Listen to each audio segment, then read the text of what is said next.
What's up, everybody? It is me, Inferno Doom, back with another What If Deku Was Trained by the Black Ops, Part 4. Yeah, Part 4. And this one, I'm going to be covering the Sports Festival and Hero Killer arc. So, let's get into it. Last time, where we left off, the USJ event happened, and they get their break for 2 weeks. And over the 2 weeks, Mina does want to hang out with Deku, but Deku convinces her just to stay and stay where she is and hang out with her friends and work out, because over the 2 weeks Deku has been out of town and didn't tell anybody, because normally his mom and dad always send him a text to say, "Hey, we're still alive." But lately he hasn't gotten that text in 3 weeks, and so he disappears, leaving, and goes to Mexico, because that's where they are right now. And if you can hear that, that's my Discord on my not my phone, but shit, my computer. Sorry, brain fart. But yeah, so while he's in Mexico, he's just looking around,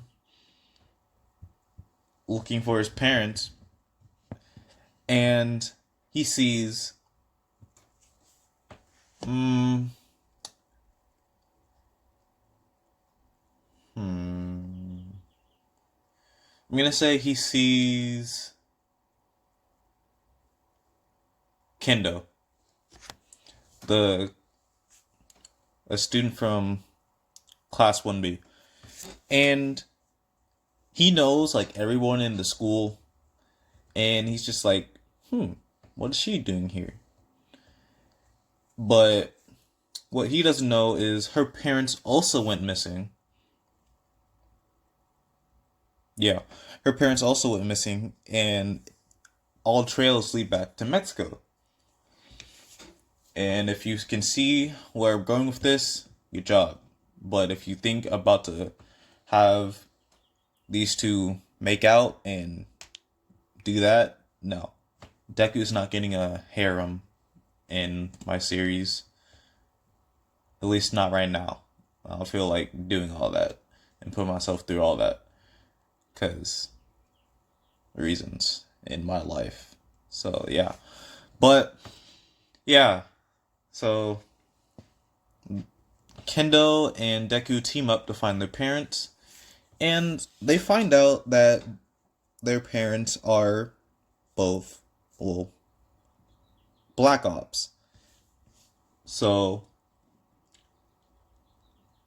Deku and Kendo basically go in, and I'm gonna say this is all in a span of 2 weeks. Two. Actually, no. I'm gonna retcon. Instead of giving the students 2 weeks off, Nezu wants to do a deep, and I mean really, really deep investigation on everybody. So he has school out for an entire month for everybody. And he's also going to make the dorms, so the dorms are going to be there early now. So, yeah, and Kendo and Deku basically do Ghost Recon style, well, Ghost Recon Wildlands, or Breakpoint, whichever one you want to compare it to. That's basically what they do here, without robots and all that. But yeah, that's basically what they do here. And they find their parents on the second to last day of the month before they have to go back to school. And you will never guess who had them. Wait for it. Hawks. No, I'm just kidding. But yeah, Hawks came in and rescued them because he was in the area and he heard a commotion. So, yeah. But the real culprit was, and spoiler alert for anybody that hasn't seen um, the second My Hero Academia movie, but yeah, it was Nine and his crew that captured Deku's parents and fuck and Kendo's parents. And so Hawks came in and rescued them because plot. Yeah, I'm just gonna say that plot. And so they go back, and Deku is just chilling in his apartment, kind of making fun of his parents for getting caught, and Kendo's doing the same, but all in respect and love and family. So, yeah. And they go back to school, like, on next Monday. And when back in school, I'm gonna say Minata, because I finally decided to look up Grapehead's name and make sure I was correct. But Minata, Denki, and Shoro, whatever, Tape Dude. Tape Man. Yeah, Tape Man. If you ever hear me say Tape Man, just know it's that Tape Dude. But yeah. So the Perv Trio. Yes, I'm gonna say that Shiro is a pervert in this one. So you'll see why in a minute. But yeah, they're basically perving out because while on their break, got they somehow got some kids in the support course to make them see through goggles. You see what's going on here. And they're just sitting in the back looking at all the girls. And Deku's just like, And he's doing this while spooning with Mina because Azawa's not there right now. So he's just like, yeah. But while he's doing that, he looks at them and looks back at Mina and looks at the other girls. And he's just like, "Oh, you perverts." And so he has Mina get off of his lap and he walks over to the trio. They're just like, "Oh fuck, oh fuck, oh fuck, oh fuck." And so RP to them, F in chat. Rest in peace, their souls. He didn't actually kill them, but let's just say they got shot with a lot of rubber bullets. And I mean a lot. Like, Jesus. But, anyways, so that happens. Aizawa walks in, sees the trio in the corner, passed out with swoles on their heads, because, like, bro, getting shot with a rubber bullet at high speed, nah, man, that ain't it. That ain't it. It'll leave a huge ass bruise. But yeah, and he looks over at Deku because there's only two people that could possibly do that.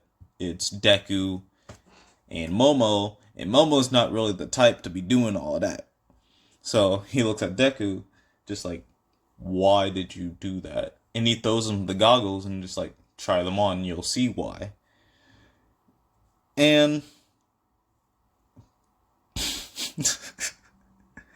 Aizawa tries on the goggles, and I'm gonna say Mount Lady and Midnight walk in, and he looks at them, and he's just like, "Oh my god, I'm awake now."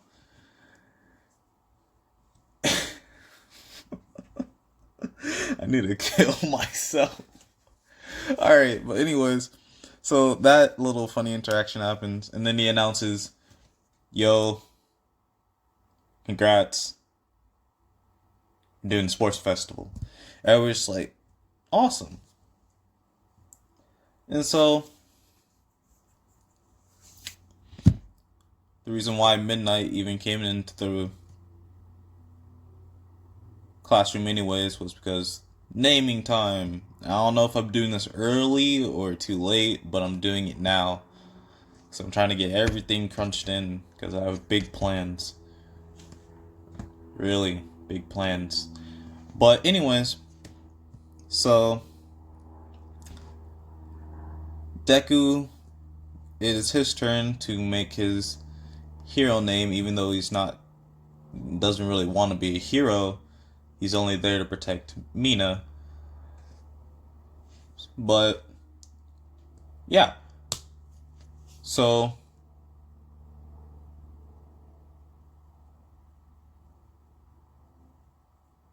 hmm, I don't really know. Put in the comments what you want his name to be. So yeah, because I have a couple ideas, but I want to see if you guys can come up with something. And that happens in a sports festival time. And if you guys have ever heard of 12, 12 what ifs guy, I just call him 12. But in all of his what ifs, he mostly has Deku teleport to the finish line. So I'm gonna take that idea, and everybody's running, and Deku's just sitting there, like, no, not sitting, but like floating. Yeah, he's just floating there. He's basically doing like the Jiren meditation type of shit, and everybody's just like, well, "What the hell is this kid doing?" And President Mike asks Alizawa, "What is that kid doing? Does he not care about the race?" And Aizawa's just like, "No, he cares. He just already won." It's like President Mike's just like, What are you talking about? He's sitting right there." "No, he isn't. Look again. That's an after image." Huh? And then they see the after image disappear, and Deku is like right up there with them. He's like, "Yeah, I picked up this ability over the month that we had off." Dude, President Mike just starts screaming, breaks the entire glass everywhere, bro. But yeah, Deku wins, gets 1 million point. I think it was 10 million. Yeah, I think it was 10 million points on his head. And sorry. Yeah. So for the cavalry battle, it's him, Mina, Ochaku, and Mei Hatsume. Yeah, I see that working. And you already know how this goes. Oh wait, no, shoot. Sorry. Let's skip it back like a couple of hours with the speech. Deku's up there, and I'm gonna say in this one, Sensho. He's not much of like, he doesn't really care because his quirk is powerful, because he could still brainwash people, but he doesn't have to make them reply. He can just look at them, like they don't even have to have eye contact. He could just look at them and they'll be brainwashed. And also, he has been working out, so he got that going for him. And then, so he doesn't really care, and he's gonna end up in Class 1A soon. Very, very soon. But for the person that we all hate, that I mostly hate, everybody hates him. Monoma. This blonde hair, blue eye, mother of God starts talking that bullshit. That bull shrimp. But he just starts talking, and I'm gonna say he touched someone with a teleportation quirk. So he teleports up there and touches Deku to try to get his quirk. And Deku's just like, "You dare to touch me, you mortal? You pathetic mortal? I will destroy you."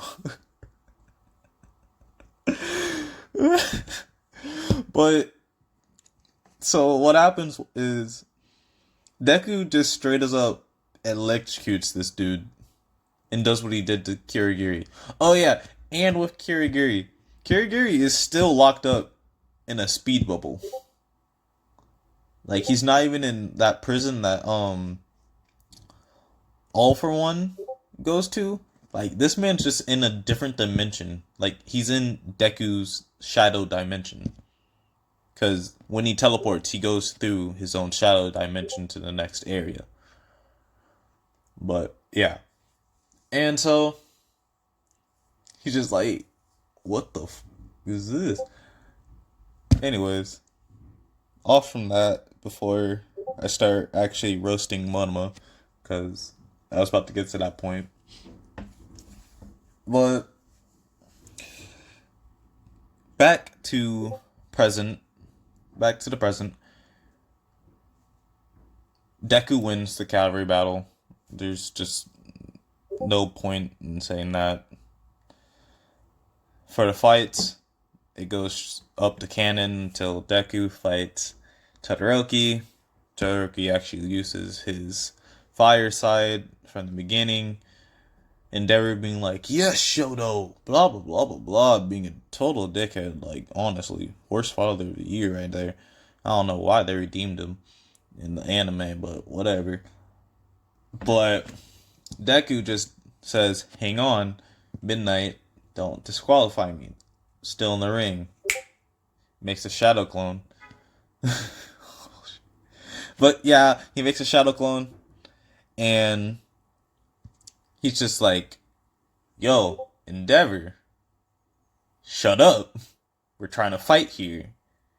And Endeavor's just like, "You dare talk to me, a pro hero like that?" And Deku's just like, "Yeah, what you gonna do about it?" And Endeavor tries to hit Deku, but Deku just bitch slaps the fuck out of him. And then teleports back down to the ring. And that fight happens. It goes somewhat to canon with the explosion. But Deku wins because he turned his body into shadows. Because if you forgot, in the first part, I told you that his body, it's like completely made out of shadows. Like, complete shadows. And time for the main event.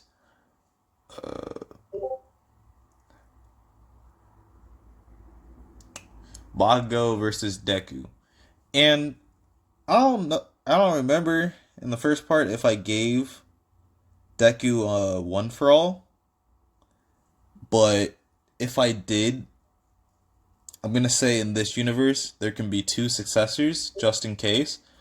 So All Might gave the other half to Bakugo, and so Bakugo is somewhat evenly matched with Deku, but not really, because Deku still wins. And sorry that I'm rushing this, because I just looked at the time, and I'm almost done, and I need to go to football practice. So cut that, and then Hero Killer arc. Ida's on that bullshit. His brother is injured. He's like, oh, I need to avenge him. And Deku he's just like, no, stop. Don't do something stupid that you're gonna regret later. And since not Bakugo, Ida's on that bullshit, he's not listening, just like, stay out of my business, not stay out of yours. And Deku takes offense to that. Just like, boy, I'm trying to be your friend and help you out here so you don't get killed. Cause what's the point? Yeah, you might have lost the ability to run, but losing a brother is even worse. And Ida's like, I mean, you're not wrong, but revenge though. And I'm gonna make a jab at Marvel with this one. Dexter's just like, what are you, the spirit of vengeance? And it's like, no, but I've been possessed by one. Dexter's just like, shut the fuck up, you cringy mofo. So yeah, that happens. Ida, still being Ida, gets captured. Well, not captured, but it's getting utterly destroyed by Stain. And Deku has to come in and save his butt. And in this one, I'm going to say Stain doesn't kill them. He just cripples them so they can't do what they do. So, the only reason why his name is Hero Killer is because, like, he legit kills the heroes, but not, like, kill the heroes. He kills their reputation by crippling them and stuff like that. So Dex is just like, you could just become a hero under All Might, because I have connection to All Might, so he could just train you to be a good hero, and you can change the world that way. And Stan's just like, yeah, you're right. So that happens. He's carrying Native and Ida out of the alleyway. Todoroki was not needed in this one. So, yeah.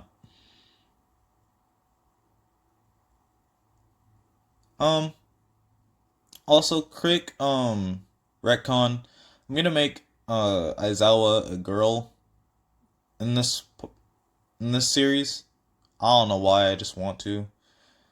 But, yeah. So, that's basically what happens. And then Ida gets snatched up by Anomu instead of Deku. And Deku just shoots lightning at it, piercing it through the heart and the brain at the same time, dropping Ida. Stain comes out of nowhere, catches him, puts him down to the ground. He does that entire bloodlust thing, but he's just doing that to scare the fake heroes in the world, inspire actual heroes this time and not villains. But yeah, that's pretty much it.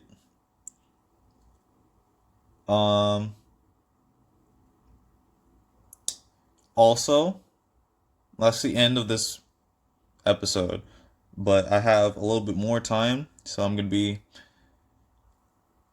talking about, like, ideas, and you can tell me in the comment or in the Discord if you join my Discord, or if you're already in a Discord that I'm also in, Thunder Bandit, whatever, that's my Discord name. But yeah, so that happens. So I'm thinking about, like, doing what if I was in My Hero Academia, because I got a few pictures that I would love. Or what if Deku was Black Panther, What if deku was black? I know 12's already doing that, but I'm gonna change it. Yeah, that's it.